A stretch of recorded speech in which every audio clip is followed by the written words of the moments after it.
que l'on appelle les morphées localisés en fait en cours de sable. Mais dans ces formes localisées-là, c'est la seule présentation clinique en fait du malade et les lésions ne sont pas évolutives. C'est pourquoi c'est des facteurs de bon pronostic en fait. Sur le plan de la prise en charge thérapeutique, l'objectif en réalité, c'est d'obtenir une rémission clinique prolongée, éviter que le malade évolue vers les atteintes viscérales et aussi traiter les complications s'il en existe en fait et les prévenir au mieux. Et dans la prise en charge thérapeutique, vous avez en fait l'arsenal thérapeutique qui est pratiquement identique dans ces maladies auto-immunes. Comme c'est des maladies chroniques, c'est l'éducation thérapeutique qui joue un rôle très important dans la prise en charge parce que ça permet aux parents de pouvoir comprendre la sclérodermie de leur enfant. Ça permet aux parents aussi de pouvoir participer à la prise en charge avec le soutien psychologique, avec également le soutien social, mais également l'aide à la prise en charge thérapeutique puisque c'est des médicaments que l'enfant va prendre au long cours et c'est des médicaments qui ne sont pas dénudés d'effets secondaires. Et donc, il faut un transfert de compétences du pédiatre aux parents et ça permet le plus souvent d'améliorer la compliance thérapeutique, mais aussi l'observance thérapeutique. Et donc, le chef de file dans la prise en charge, c'est la corticothérapie. La corticothérapie, c'est à 0,5 à 1 mg par kilo et par jour, associé également au traitement adjuvant à la corticothérapie, notamment la supplémentation potassique, la supplémentation calcique, mais aussi le régime DSOD et aussi le déparasitage systématique en fait pour éviter l'angulose maligne. Et vous savez bien comme moi aussi que dans la corticothérapie chez l'enfant, vous avez le risque de soudure précoce des cartilages de conjugaison puisque c'est quelqu'un qui est en train de grandir en fait. Et donc, c'est surtout dans les poussées qu'on le donne. Après, il faut faire rapidement une régression progressive à 10% par semaine pour atteindre une dose minimale efficace, c'est-à-dire une dose qui permet de maintenir le malade en rémission clinique prolongée, mais avec moins d'effets secondaires. Ça veut dire que si vous descendez jusqu'à moins de 10 mg de corticoïdes, vous êtes déjà à des doses infraphysiologiques et donc moins d'effets secondaires possibles. Ça permet après d'introduire plus précocement les immunosuppresseurs qui permettent justement de jouer le rôle d'épargne cortisonique en fait. Donc, parmi les immunosuppresseurs, vous avez beaucoup de médicaments entre les méthotrexate, l'azathiopprine, l'Umurel, le cyclophosphamide qui est l'endoxan et aussi la dépénicillamine, le Trollovol en fait. Et donc, c'est des médicaments qui vont être utilisés en fonction du terrain de l'enfant, en fonction de la disponibilité du produit et en fonction également du coût et des effets secondaires. Par exemple, vous pouvez avoir un enfant qui a une sclérodermie associée à un diabète ou bien une sclérodermie avec une fibrose pulmonaire. Dans ces médicaments-là, le méthotrexate peut donner aussi une fibrose pulmonaire. Donc, ça ne va pas être une molécule qu'on va utiliser. Et donc, on va utiliser d'autres molécules, par exemple, comme l'azathiopprine, qui a moins d'effets secondaires par rapport à ça.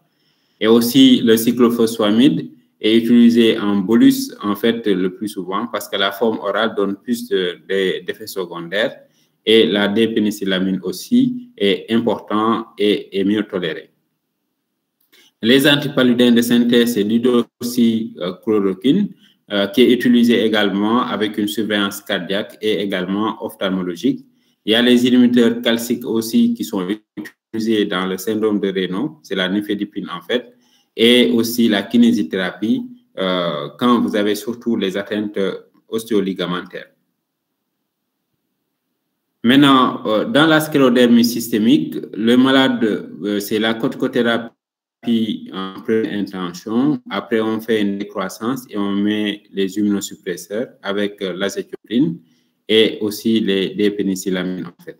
Et dans le Raynaud, c'est surtout les inhibiteurs calciques qui sont préconisés et aussi la protection vestimentaire contre le froid. Mais on peut utiliser aussi l'ilopros et aussi la sildenafine qui est utilisée dans les tubes érectiles. Et ça joue également un rôle surtout dans la fibrose pulmonaire. Dans les formes localisées, le plus souvent, on met des dermocorticoïdes de classe faible et on fait une surveillance en fait clinique du malade parce que c'est des formes qui sont le plus souvent pas évolutives et il y a juste en fait un retentissement sur le plan sur le plan esthétique, en fait. Et donc, c'est les indications qu'il faut avoir dans la sclérodermie chez l'enfant, tout en sachant que vous avez deux enjeux, en fait. L'enjeu, c'est de savoir est-ce que l'enfant fait une sclérodermie systémique ou bien il fait des morphées localisées, en fait. S'il fait une sclérodermie systémique, il faut faire le bilan d'extension pour voir les atteintes viscérales. Et à partir de ce moment, en fonction des atteintes viscérales, vous allez voir si vous allez tumorer dans la prise en charge thérapeutique ou bien être beaucoup plus agressif avec le traitement par les corticoïdes, mais également les immunosuppresseurs. Et actuellement aussi, il y a les biothérapies qui sont en cours de développement dans cette maladie systémique-là. Et dans les formes localisées, ce n'est pas la peine d'être agressif. Il faut mettre juste des dermocorticoïdes de classe faible et ça permet le plus souvent de juguler, en fait, les poussées, en fait. Et n'oubliez pas l'éducation thérapeutique, en fait, qui est primordiale actuellement dans toutes les maladies chroniques. Hein? Il ne faut pas prendre en charge ces maladies chroniques-là si vous n'avez pas une bonne éducation des malades, en fait. Et actuellement, c'est vraiment bien établi, que ce soit le diabète, l'hypertension artérielle et les maladies systémiques auto-immunes et même l'infection à VIH. Les malades qui sont mieux pris en charge par l'éducation thérapeutique, c'est les malades qui répondent mieux au traitement et qui répondent mieux également à l'évolution favorable sous traitement. Donc, dans la sclérodermie de l'enfant, les manifestations cliniques peuvent être diverses et variées, mais il faut savoir qu'il y a une prédominance des morphées chez l'enfant. C'est ça la particularité. Et les atteintes viscérales sont rares, mais quand il existe également chez l'enfant, c'est des facteurs de mauvais pronostic. Donc, c'est ça que je devais partager avec vous par rapport à la particularité de la sclérodermie chez l'enfant. Je ne sais pas maintenant, si vous voulez, on peut sortir des questions-réponses avant de faire la sclérodermie, en fait, ou bien faire la dermatomyosite du moins. Après, vous poserez toutes vos questions. Bon, c'est à vous de voir. Moi, l'un dans l'autre, il n'y a pas de souci.